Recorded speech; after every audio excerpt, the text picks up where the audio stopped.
तो इस वक्त एक बहुत बड़ी खबर आ रही है और प्रधानमंत्री नरेंद्र मोदी कुछ देर में एक बहुत बड़ा ऐलान कर सकते हैं। वो ऐलान क्या होगा उस पर हम चर्चा करेंगे। और अब तक जो खबरें आ रही हैं वो खबर ये है कि नागरिकता संशोधन कानून यानी CAA लागू हो सकता है। बहुत बड़ी खबर आ रही है। लोकसभा चुनाव से पहले अगर बीजेपी ये स्टैंड लेती है तो इसका बहुत बड़ा असर लोकसभा चुनाव पर पड़ेगा। इस पर हम चर्चा करेंगे सर, क्योंकि अभी थोड़ी देर पहले बहुत बड़ी खबर आई कि प्रधानमंत्री आ सकते हैं और एक बड़ा ऐलान कर सकते हैं। तो क्या ये ऐलान CAA को लेकर हो सकता है? जी हाँ, अभी तक जैसी खबरें आ रही हैं उसके अनुसार जो है सिटीजनशिप अमेंडमेंट एक्ट जो कि दिसंबर 2019 में जी लोकसभा और राज्यसभा दोनों ने पारित कर दिया था जी। उसका अनाउंसमेंट, फॉर्मल अनाउंसमेंट हो सकता है, उसको इम्प्लीमेंट किया जा सकता है जी। तो सर लोकसभा चुनाव नज़दीक है तो क्या क्या क्या फ़ायदा होगा बीजेपी को इसका? बीजेपी को देखिए इस तरह से कंसोलिडेशन ऑफ वोट होगा, क्योंकि ऐसा लग रहा है कि राम मंदिर के बाद में उन्होंने जो मेजॉरिटी वोट बैंक को अपने तरफ कंसोलिडेट कर लिया है।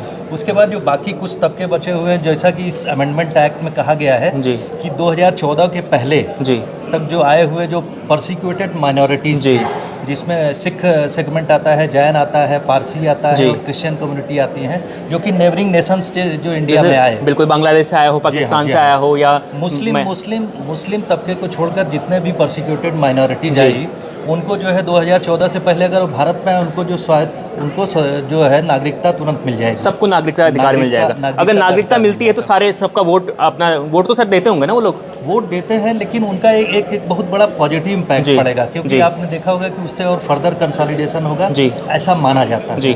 तो मैं आपको बता दूं कि जो लोग बांग्लादेश से आए हैं, जो लोग अफगानिस्तान से आए हैं, पाकिस्तान से आए हैं, सिख, हिंदू और ईसाई भी शामिल है सर उसमें। हाँ, उन लोगों को नागरिकता मिल सकती है। नागरिकता संशोधन कानून जो था ये कानूनी से लागू हो सकता है आज से। हाँ, एक तरह से इसको उन्होंने 2019 दिसंबर में लोकसभा और राज्यसभा दोनों से पारित हो चुका है। इसका फॉर्मल अनाउंसमेंट होना था। तब तक चूंकि देश भर में आपने देखा होगा, असम में प्रोटेस्ट हुआ, नॉर्थ ईस्ट में जबरदस्त प्रोटेस्ट हुआ, इवन दिल्ली में भी उसकी वजह से प्रोटेस्ट हुआ और दंगे भड़के, जिसको भड़काया गया प्रायोजित तरीके से।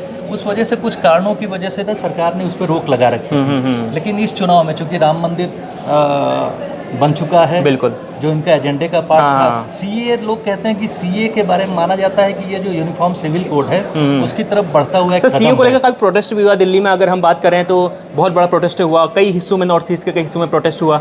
ये इसलिए प्रोटेस्ट हो रहा है क्योंकि अभी भी गलतफहमी बनी हुई है क्योंकि माइनॉरिटीज़ में, यानी मुस्लिम एक जो बड़ा तबका है, उसको CAA में इंक्लूड नहीं किया गया है। तो एक जो नैरेटिव बनाने की फिर से कोशिश की जा रही है। जैसे शाहीन बाग का इतना बड़ा प्रोटेस्ट CAA को लेकर ही हुआ था सर। जी हाँ, वही मैं कह रहा हूँ कि जिस तरह से एक तबके को, यानी अगर इधर कंसोलिडेशन हो रहा है एक पर्टिकुलर वोट बैंक का, तो ये लोग कोशिश कर रहे हैं, जो अपोजिशन सेगमेंट है, जो अपोजिशन पार्टी है, वो चाह रही कोशिश कर रहे हैं बताएं कि जो मुसलमान वोट बैंक है उसको प्लेकेट करने के लिए, उसको अपीज करने के लिए एक लास्ट मोमेंट चल रहा है, ऐसा माना जा सकता है। क्योंकि वो वोट बैंक जो है इससे प्रभावित होगा, क्योंकि लोगों में बहुत अभी भी जो है एक तरह से देखा जाए कि गलत तरह की अवधारणा बनी हुई है कि इससे मुस्लिम सेगमेंट है उसको जो है उसकी नागरिकता छीन जाएगी। तो मैं आपको बता दूं कि कभी भी प्रधानमंत्री नरेंद्र मोदी ऐलान कर सकते हैं। इस प्रकार की खबरें आ रही हैं। अगर CAA पारित हो जाता है, पारित तो हो गया है, अगर लागू हो जाता है तो उसमें कौन कौन से धर्म आएंगे? हिंदू आएंगे, सिख, जैन, बौद्ध, पारसी और ईसाई। इन सभी को फायदा मिलेगा, इनको नागरिकता मिल जाएगी सर। 2014 से पहले भारत में आके बसे हुए हैं, उनको नागरिकता नहीं मिली, भारतीय नागरिकता, उनको एक तरह से जो नेचुरल तरीके से नागरिकता प्रायोरिटी पे मिल जाएगी। बिल्कुल। तो इस खबर पर लगातार बने रहेंगे। कभी भी प्रधानमंत्री नरेंद्र मोदी ऐलान कर सकते हैं, कभी भी आ सकते हैं। इस प्रकार की खबरें आ रही हैं। आपको जैसे ही प्रधानमंत्री आएंगे तो हम तमाम अपडेट्स आपको देंगे कि वहाँ आज ये पारित होता है या नहीं होता है, माफ़ कीजिएगा, कि लागू होता है नहीं होता है। ये तमाम खबरें हम आपको देते रहेंगे। देखते रहिए India.com। Thank you.